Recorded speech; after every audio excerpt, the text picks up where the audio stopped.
powiedz mi szczerze, czy miałaś kiedyś taką sytuację, że nie byłaś pewna, czy ten facet, z którym rozmawiasz, naprawdę cię podrywa? Czy może po prostu jest zwyczajnie sympatyczny? Bo według mnie to wcale nie jest takie oczywiste. Niektórzy faceci są z natury mili, otwarci, a czasem żartują, zagadują. I naprawdę można się pogubić, gdzie kończy się ta zwykła uprzejmość, a zaczyna flirt. W mojej opinii sygnały, że facetowi naprawdę zależy, bardzo często są inne niż te, które pokazują filmy czy też seriale. Oczywiście, czasem zdarzy się, że ktoś spojrzy jak Ryan Gosling w Pamiętniku i wszystko jest jasne, ale prawda jest taka, że większość tych znaków jest dużo bardziej subtelna i nie zawsze da się je łatwo wychwycić, zwłaszcza jeśli sama nie wiesz na co patrzeć. Dlatego właśnie przygotowałem specjalnie dla Ciebie ten materiał. Zamiast robić kolejną suchą listę punktów, typu jak Cię dotknie, to znaczy, że mu zależy, chcę pokazać Ci temat troszkę szerzej. Opowiem o tych sygnałach, które naprawdę się liczą, ale z mojej, męskiej perspektywy. Podrzucę też parę ciekawostek psychologicznych, na które moim zdaniem warto zwracać uwagę. Bo prawda jest taka, że czasami nawet nie zdajemy sobie sprawy z tego, jakie komunikaty wysyłamy do innych, albo jakie sami odbieramy. Chcę Ci też pokazać kilka pułapek, które często powodują nieporozumienia. Uwierz mi, nieraz faceci są naprawdę nieświadomi tego, że robią coś, co kobiety mogą odczytać jako flirt. Czasem to po prostu ich sposób bycia, ale są też sygnały, które trudno pomylić i o nich zaraz Ci opowiem. Zostań ze mną do końca, bo moim zdaniem niektóre z tych oznak potrafią zaskoczyć nawet najbardziej czujne osoby. Napisz też w komentarzu oczywiście, co według Ciebie oznacza, że facetowi zaczynasz się podobać? Jakie to są sygnały, jakie znaki? Napisz także przyciąga miłość, a przypnę Ci serduszko. Lecimy. Zanim przejdziemy do tych konkretnych sygnałów, chciałbym, żebyśmy chwilę popatrzyli na temat troszkę szerzej, bo w mojej opinii to, co najważniejsze w relacjach damsko-męskich, dzieje się nie tyle w słowach, tylko pomiędzy nimi. Tak naprawdę większość komunikatów wysyłamy zupełnie nieświadomie, nawet jeśli wydaje nam się, że mamy wszystko pod kontrolą. Zresztą, sama pewnie miałaś takie poczucie, że ktoś jest zainteresowany, chociaż nigdy Ci tego wprost nie powiedział. Moim zdaniem to jest właśnie cała magia flirtu. Granie do powiedzeń, spojrzeń, gestów i takiej mikroekspresji. To jest to, jak ktoś się przy Tobie zachowuje. Mówi, często znacznie więcej niż to, co pada w rozmowie. Z punktu widzenia takiej psychologii relacji warto wiedzieć, że nasz mózg działa trochę jak taki radar. Skanuje otoczenie, analizuje sygnały, wychwytuje różne subtelności i to wszystko dzieje się zanim jeszcze zdążysz o tym pomyśleć. Faceci bardzo często nie zdają sobie sprawy, jak mocno zdradzają ich drobne zachowania. Możesz czasem usłyszeć od kogoś jedno, a zobaczyć zupełnie coś innego. Przykład? Gość mówi, że nic z tego nie będzie, a i tak szuka Twojego towarzystwa i patrzy na Ciebie zupełnie inaczej niż na resztę. Według badań w kontakcie bezpośrednim aż 60–70% przekazu to jest komunikacja niewerbalna. To nie tylko mimika, ale cała masa drobiazgów. Gestów, spojrzeń, mówienia, tonu głosu, ruchy dłoni, a nawet to, jak ktoś siada obok Ciebie. I właśnie dlatego warto nauczyć się czytać te sygnały, szczególnie jeśli chcesz wiedzieć, czy facet jest Tobą naprawdę zainteresowany. Jednym z takich najciekawszych zjawisk, które mnie fascynują i o których mówi się w psychologii, jest efekt tak zwanego lustra. Chodzi o to, że ludzie, którzy czują do siebie jakąś sympatię lub są ze sobą zafascynowani, nieświadomie kopiują swoje gesty i zachowania. Zwróć uwagę następnym razem, jak to wygląda w praktyce. Teraz podam Ci taki przykład, że siedzisz naprzeciwko faceta, a on nawet o tym nie myśląc zaczyna układać ręce tak jak Ty, bierze łyk wody, gdy Ty sięgasz też po szklankę, albo przekręca głowę dokładnie w tym samym momencie. To działa nawet na poziomie oddechu czy sposobie siedzenia. Oczywiście nie chodzi o kopiowanie wszystkiego jak robot, ale takie drobne zgranie, które pojawia się zupełnie naturalnie, kiedy jest ktoś nami zainteresowany. Oczywiście wiem, że dla niektórych brzmi to trochę jak magia albo czary, ale to są po prostu jakieś fakty potwierdzone badaniami. Nasz mózg jest zaprogramowany na szukanie podobieństw, a to daje poczucie takiego bezpieczeństwa i buduje zaufanie. Jeśli ktoś zaczyna się do Ciebie dostrajać, możesz być niemal pewna, że jesteś dla niego kimś wyjątkowym. Ale to nie wszystko. Bardzo ważne są również tak zwane mikroekspresje, czyli drobne, błyskawiczne reakcje twarzy, które pojawiają się zanim zdążymy je zakryć.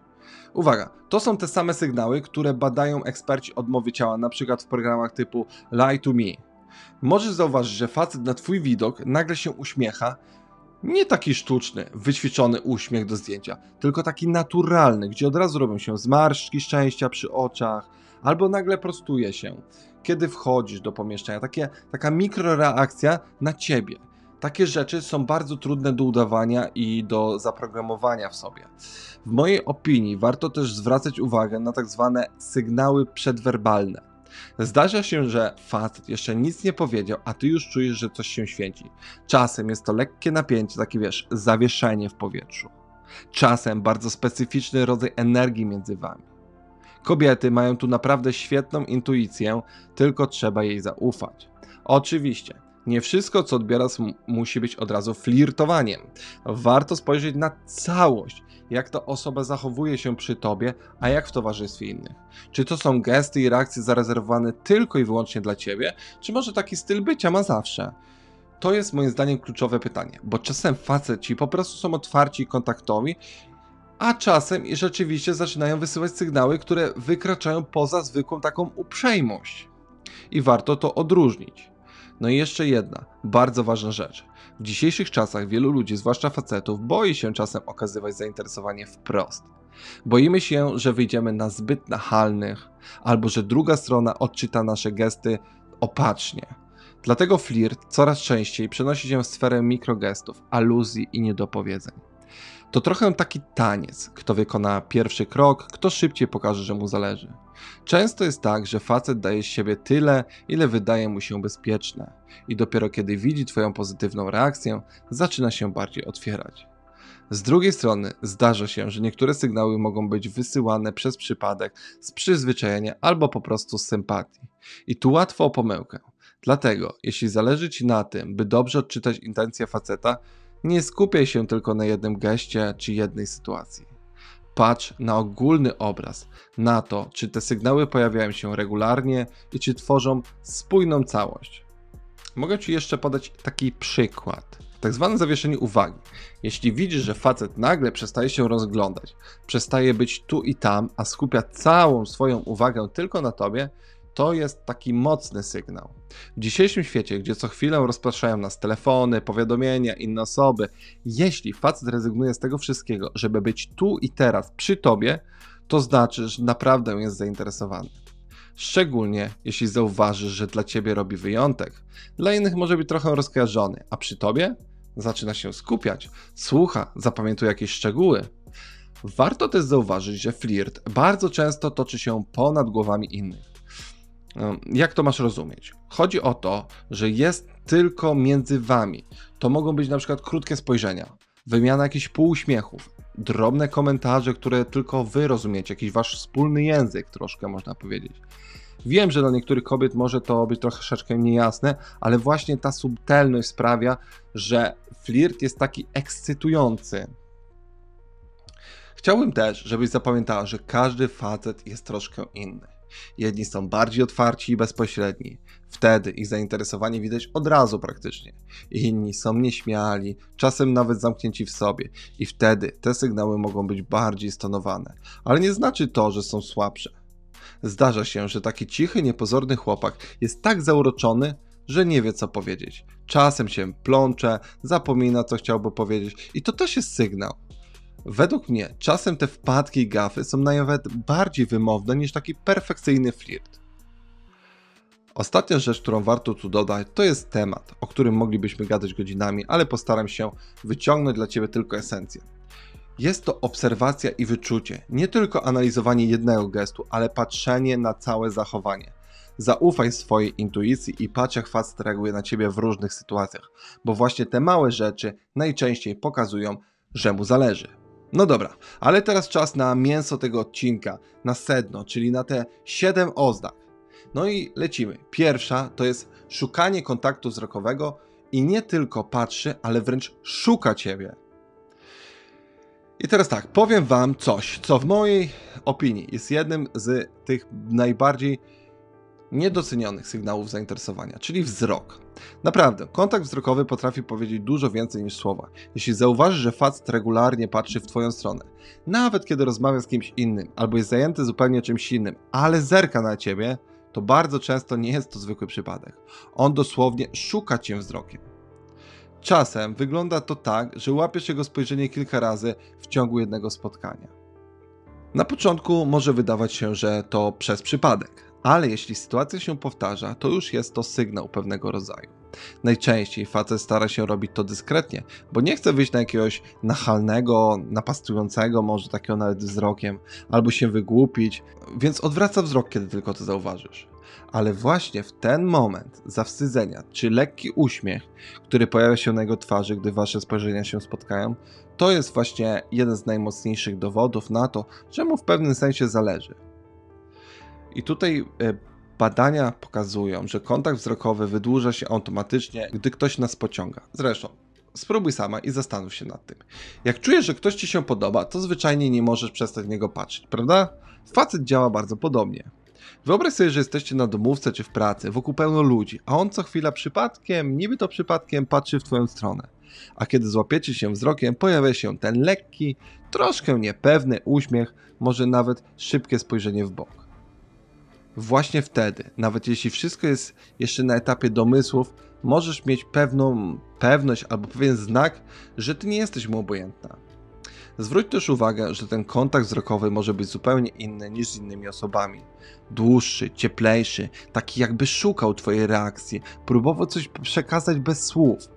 Jeśli czujesz, że między wami wisi to coś, możesz być już prawie pewna, że facet daje ci jakieś zielone światło. Dobra, oznaka numer 2. Szczerze się tobą interesuje. Zadaje pytania i pamięta, co odpowiedziałaś. I tutaj facet, który naprawdę jest zainteresowany, po prostu nie może się powstrzymać przed zadawaniem pytań. Ale nie chodzi o klasyczne co tam, jak minął dzień, czy co słychać, tylko o pytania, które pokazują, że naprawdę chce cię poznać. Pyta o pasję, o to, czym się zajmujesz w wolnym czasie, dopytuje o twoje plany, marzenia, poglądy. Po prostu zadaje takie pytania, z których może coś wyciągnąć i może ciebie lepiej poznać. I według mnie jest to jeden z sygnałów, że facetowi zależy na czymś więcej niż tylko small talk. Taka rozmowa często wygląda zupełnie inaczej niż z innymi ludźmi. Zamiast powtarzać utarte schematy, zaczyna was łączyć coś więcej. Pojawia się głębia, prawdziwe zainteresowanie. Co ciekawe, facet, któremu zależy, zapamiętuje szczegóły. Nawet te, które ty sama już zdążyłaś zapomnieć. Powiesz mu raz, że lubisz konkretną kawę czy serial, a on tydzień później przypomni ci o tym w zupełnie nieoczekiwanym momencie. A to już nie będzie przypadek. Jest tu jednak pewna pułapka, na którą warto uważać. Czasem trafiają się tacy faceci, którzy zadają pytania tylko po to, żeby móc później opowiadać o sobie. Więc jeśli zauważysz, że rozmowa zawsze wraca na jego temat, a on w sumie nie pamięta, co mówiłaś, zadaje te same pytania, bądź cały czas dostaje tą samą odpowiedź i nigdy jej nie zapamięta, no to nie jest to zaangażowanie, tylko po prostu jakaś autopromocja, można powiedzieć. Warto tutaj na to uważać. Oznaka numer 3. Delikatnie się z tobą droczy lub żartuje w wyjątkowy sposób. I bardzo często widać u facetów, którym zależy, taki specyficzny rodzaj żartów i droczenia się. Potocznie to często określane są, do dzieci się tak mówi, że końskie zaloty.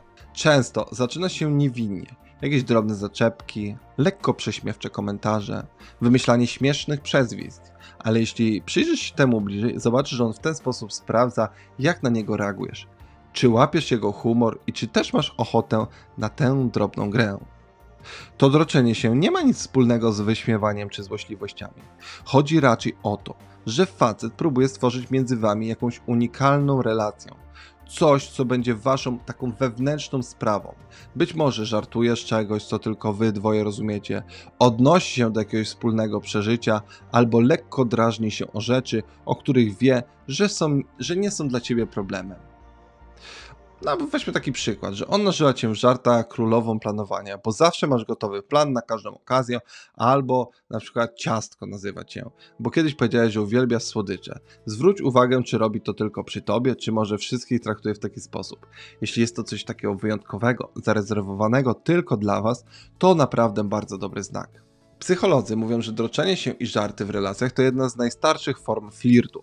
To podświadoma próba przełamania jakiegoś dystansu, stworzenia poczucia bliskości i pokazania, że znamy się troszkę lepiej niż inni. W dodatku takie żarty pomagają rozładować napięcie i skrócić dystans, co dla wielu facetów jest dużym ułatwieniem, gdy nie wiedzą, jak inaczej okazać swoje zainteresowanie. Oznaka numer 4. Szuka wspólnych tematów lub przypadkowo ma te same zainteresowania. I tutaj to przypadkowo weźmy w taki cudzysłów. Moim zdaniem to jeden z najfajniejszych, ale często też najbardziej niewinnych sygnałów, jakie wysyła facet, który się tobą interesuje. Być może nawet tego nie zauważysz od razu, bo nie jest to gest czy słowo, tylko cała seria drobnych sytuacji. Weź sobie to wyobraź. Rozmawiacie i nagle okazuje się, że słuchacie tej samej muzyki. Kochacie podobne filmy albo macie identyczny stosunek do jakiegoś tematu.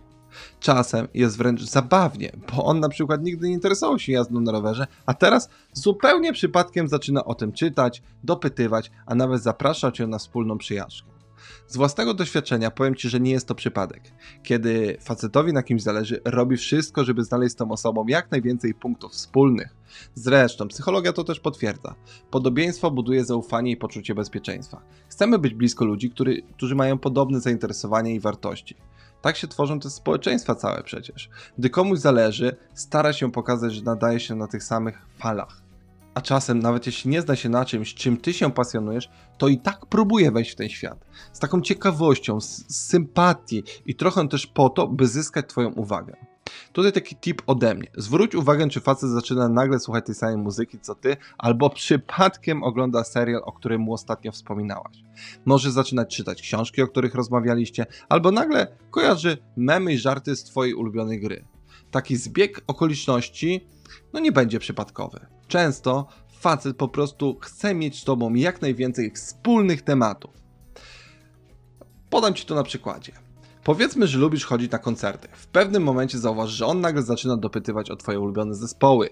Później, niby zupełnie spontanicznie, wysyła ci link do koncertu, który będzie odbywać się w twoim mieście albo w okolicy. Albo mówi, że w sumie też chciał spróbować, ale nie było okazji. To tak naprawdę to ty jesteś tą okazją, żeby spróbować. Czasem mężczyzna nawet lekko zamienia swoje zainteresowania. Na przykład zaczyna grać w planszówki, bo dowiedział się, że lubisz wieczorami grać. Sam kiedyś tak robiłem. Wiem, że z boku to może wyglądać troszeczkę zabawnie. Ale uwierz mi, jeśli facet robi takie rzeczy, to znaczy, że naprawdę chce mieć z tobą jak najwięcej wspólnego. Dla niego to też sposób na pokazywanie, że słucha i zapamiętuje, co mówisz. Dzięki temu rozmowa staje się swobodniejsza, a ty czujesz się rozumiana i doceniana. A przecież o to chodzi w relacjach, prawda? Oznaka numer 5. Daje sygnały zazdrości. Subtelnie reaguje na innych. I tu robi się troszkę bardziej złożenie. Bo jak wiadomo, zazdrość potrafi być i słodka, i niebezpieczna. Ale skupmy się na tej pierwszej wersji, bo właśnie ona jest jednym z sygnałów, że facet zaangażował się. Jeśli widzisz, że zmienia się jego ton głosu, trochę się wycofuje, albo robi się milczący, gdy wspominasz o innych chłopakach, to wiedz, że coś się dzieje. Czasem może wręcz zacząć dopytywać, a kto to był? Jak go poznałaś? Dużo z nim rozmawiasz? Może robi to w taki sposób, wiecie, żartobliwy, a może tak zupełnie serio. I to jest sygnał, że trochę się niepokoi, że ktoś inny mógłby stanąć na jego drodze albo zająć jego miejsce. Ale i tu uwaga, taka delikatna zazdrość jest czymś naturalnym. Jeśli komuś zależy, to nie jest kontrola czy toksyczność, tylko zwykła ludzka reakcja. Według badań lekka zazdrość mobilizuje nas do działania. Facet, który poczuje się choć trochę zagrożony, zaczyna starać się bardziej. Chce cię przekonać, że jest najlepszym wyborem. Jeśli widzisz, że po rozmowie o innych facetach nagle bardziej się angażuje, pisze częściej, chce się spotkać, to możesz być pewna, że się przejął. Zwróć jednak uwagę na umiar. Zdrowa zazdrość motywuje, ale jeśli facet zaczyna się zbyt mocno interesować twoim życiem prywatnym, wypytuje o każdego znajomego, komentuje twoje relacje, to warto się zatrzymać i przemyśleć, czy to nie jest już przesada. Z mojej strony powiem tak, jeśli widzisz, że facet się lekko wycofuje, gdy mówisz o innym, albo czasem rzuca krótkim aha, to zwykły znak, że mu zależy. Dla niektórych mężczyzn to wręcz nie do przeskoczenia, nie potrafią udawać, że nie zwracają na to uwagi. Jako przykład weźmy sobie na przykład taką sytuację. Jako przykład weźmy na przykład, no tak. Rozmawiacie, opowiadasz, że w pracy ktoś ci pomógł. On nagle robi się milczący albo rzuca żartem. To może następnym razem ja ci pomogę. Albo podśmiewa się z imienia kolegi, o którym wspomniałaś, próbując jakoś rozładować napięcie. Takie zachowanie, jeśli są subtelne i takie nieinwazyjne, pokazują, że jesteś dla niego ważna. Ja sam pamiętam, kiedy rozmawiałem z kimś, na kim mi zależało i mimo, że starałem się zachować zimną krew, to słowo to kolega potrafiło sprawić, że przez taką chwilę czułem lekkie ukłucie zazdrości. To się po prostu dzieje, jeśli ktoś nam się podoba i nie ma w tym nic złego, jeśli jest zrobione z klasą.